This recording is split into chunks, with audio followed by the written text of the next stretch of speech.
मैं हक को मांगता हूँ। हाँ वही पूछता हूँ। नमस्कार, मैं नवीन कुमार दीक्षित, राज्य अध्यापक, पुरस्कार प्राप्त शिक्षक। आज मैं अपने ताऊ जी से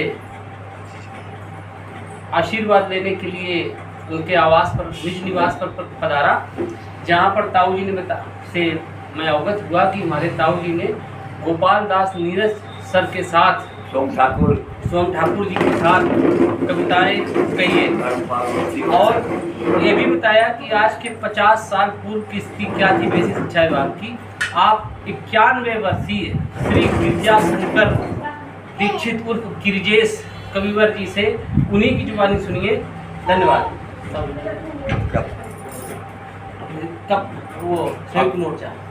मैं हक को मांगता हूँ, मेरा हक को दीजिए। मैं हक को मांगता हूँ, मेरा हक को दीजिए। मुझको ना दीजिए तो आप भी ना लीजिए। मैं हक को मांगता हूँ, मेरा हक को दीजिए। जब लेना था तुम्हें तो चुप कैसे ले लिया। कानों में बात किसी के भी जाने ना दिया। महंगाई भत्ते आपने अपने बढ़ाए हैं। बढ़ाया खूब पेट पर पचा न पाए हैं। अरे स्विस बैंक है सबूत सत्य जान लीजिए। मैं हक को मांगता हूँ, मेरा हक को दीजिए। मुझको तो दीजिए तो आप भी ना लीजिए। हमने पढ़ाया जिनको वे हमें पढ़ा रहे। खुद बात भाग के वादे भूला रहे। किसी को दिया कुछ, किसी को कुछ भी ना दिया। इसी क्रिया का लाभ ने ये अंतर कर दिया। मेरी है यही मांग, अरे सब समान कीजिए। मैं हक को मांगता हूँ, मेरा हक को दीजिए। मुझको ना दीजिए तो आप भी ना लीजिए। यदि आप लीजिए तो मुझको भी दीजिए। मैं हक को मांगता हूँ, मेरा हक को दीजिए। हक की मांग हर व्यक्ति करने का अधिकारी होता है। समन्वय समिति बनी थी उस समय, सारे विभाग एक हो गए थे। लखनऊ में प्रदर्शन हुआ था, वहाँ ये कविता सुनाई थी। आज के 50 कितने समय पहले? हाँ 40-50 साल हो गए होंगे। तब पेंशन मिलती थी किसी को? तब पेंशन की क्या स्थिति थी? तब पेंशन शायद नहीं थी। हाँ उसी के बाद बना था। हाँ सारे विभागों ने क्या बनाया? सारे विभागों ने एक समन्वय समिति बनाई थी। हाँ पूरे विभागों की एक मीटिंग करके एक संस्था बनाई थी। तो उस संस्था में सभी लोग एक हो गए थे और गवर्नमेंट से विरोध किया था कि हमें हक की मांग चाहिए। अच्छा। अधिकार की मांग हर व्यक्ति करने का अधिकारी होता है। यही बात हमने लिखी थी, तो हमसे सभी विभाग वालों ने ये कविता नोट करके और खुद नोट की थी। 2 लाइन फिर से सुना दे इसी पे। मैं हक को मांगता हूँ, मेरा हक को दीजिए। मैं हक को मांगता हूँ, मेरा हक को दीजिए। मुझको ना दीजिए तो आप भी ना लीजिए। यदि आप लीजिए तो मुझको भी दीजिए। मैं हक को मांगता हूँ, मेरा हक को दीजिए। जब लेना था तुम्हें तो चुप कैसे ले लिया।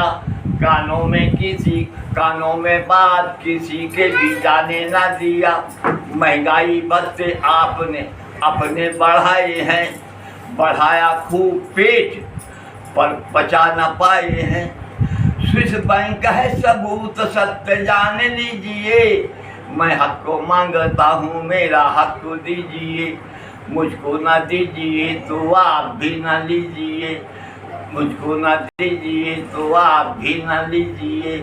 हमने पढ़ाया जिनको वे हमें पढ़ा रहे। खुद बात भाग के वादे भूला रहे। किसी को दिया कुछ, किसी को कुछ भी ना दिया।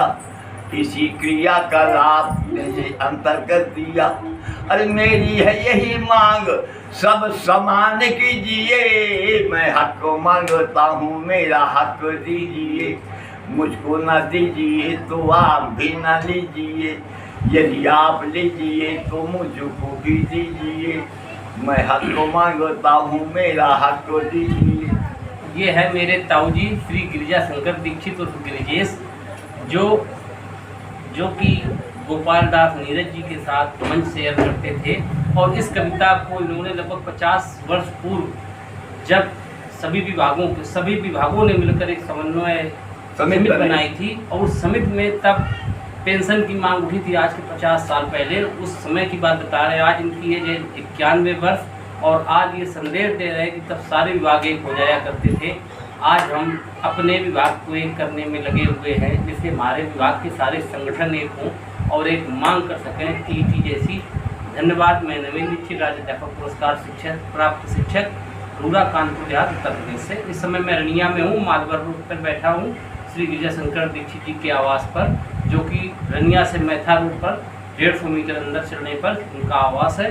और देखिए 91 वर्ष की उम्र में भी वो कितना अपना बौद्धिक स्तर और प्रबुद्धता को सजाए हुए हैं। जय हिंद।